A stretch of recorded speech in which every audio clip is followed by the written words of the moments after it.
তার মনে একটা, বাহিরে আরেকটা। আমি তো ইসলামের সংজ্ঞা মোতাবেক এটারে বলি মুনাফিক। মুনাফিক মুখে একটা, বাহিরে আরেকটা। আপনারা জানেন কোরআনের মধ্যে সবচাইতে জাহান্নামের নিম্ন স্তর মুনাফিকের আছে না? কোরআনের আয়াত, নিশ্চয়ই মুনাফিকের স্থান জাহান্নামের নিম্ন স্তরে, দারকিল আসফালিন মিনান নার। এটা তা কাজেই এই গুপ্ত রাজনীতি ইসলামে এলাও করে না। আমাদের দেশে গুপ্ত রাজনীতির সংস্কৃতি, যে সংস্কৃতি চালু হয়েছে, এখন দেখা যাচ্ছে ছাত্রলীগ আর ছাত্র শিবির ফাইন্ড আউট করাটা একবারে দুর্বোধ্য একটা বিষয় হয়ে দাঁড়িয়েছে। ভবিষ্যতে এই গুপ্ত রাজনীতির সংস্কৃতি আমাদের দেশে ভবিষ্যৎ রাজনীতির জন্য কতটুকু হুমকি বলে মনে করেন আপনি? ভবিষ্যৎ কেন, এখনো তো হুমকি। গুপ্ত রাজনীতি তো বাংলাদেশের বৈশিষ্ট্য। সারা বছর দেখলাম আওয়ামী লীগের মিছিল, আওয়ামী লীগ যুবলীগ আমাদের এলাকাতে হতো। আমাদের এলাকায় একজন আপনার যুবলীগের সেক্রেটারি, ওমা 5 তারিখের পরে জামাতের আমিরে কয় কি এরা বেলে জামাত করতো আগে। তাহলে এই যে 5 বছর যে অপকর্ম করলো, তাহলে কে করলো? তাহলে তো আওয়ামী লীগ করে নাই। তো এই গুপ্ত রাজনীতির ফল কিন্তু এইটা, ঠিক আছে? শোনেন ভাই, এই প্রচলিত গোড়ায় হাত দেন, গোড়ায় হাত দেন, গোড়ায় হাত দেন, গোড়ায় হাত দেন। সিস্টেমটাই ভুল। এটা প্রতারণার রাজনীতি, ধাপ্পাবাজের রাজনীতি। কোনো মুসলমানের রাজনীতি করতে পারে না। এটা ইসলাম না। এই রাজনীতির উদ্দেশ্য হচ্ছে ক্ষমতায় যাওয়া, পাওয়ার এক্সারসাইজ করা।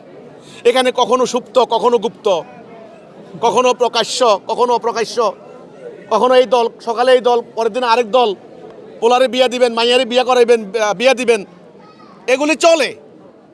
মাঠে পাবলিকের সাথে একটা মানে ধাপ্পাবাজি, পার্লামেন্টে বসে আবার সব এক। তো ভাই এই রাজনীতি হলো এটা।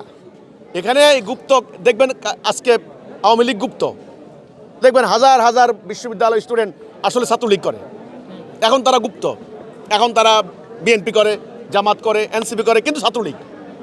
তো এইগুলা তো চলবে, কিন্তু আল্লাহর ইসলাম প্রকাশ্য, দিনের আলোর মতো পরিষ্কার।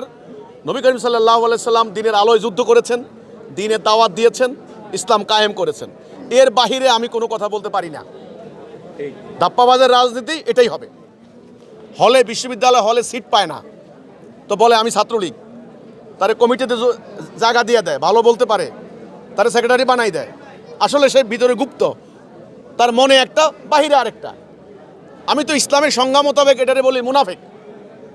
মুনাফিক মুখে একটা, বাহিরে আরেকটা। আপনারা জানেন কোরআনের মধ্যে সবচাইতে জাহান্নামের নিম্ন স্তর মুনাফিকের আছে না? কোরআনের আয়াত, নিশ্চয়ই মুনাফিকের স্থান জাহান্নামের নিম্ন স্তরে, দারকিল আসফালিন মিনান নার। এটা তা কাজেই এই গুপ্ত রাজনীতি ইসলামে এলাও করে না। এই জন্য এই ধাপ্পাবাজের রাজনীতি যতদিন থাকবে ততদিন এগুলি থাকবে, এগুলা বন্ধ করতে হবে।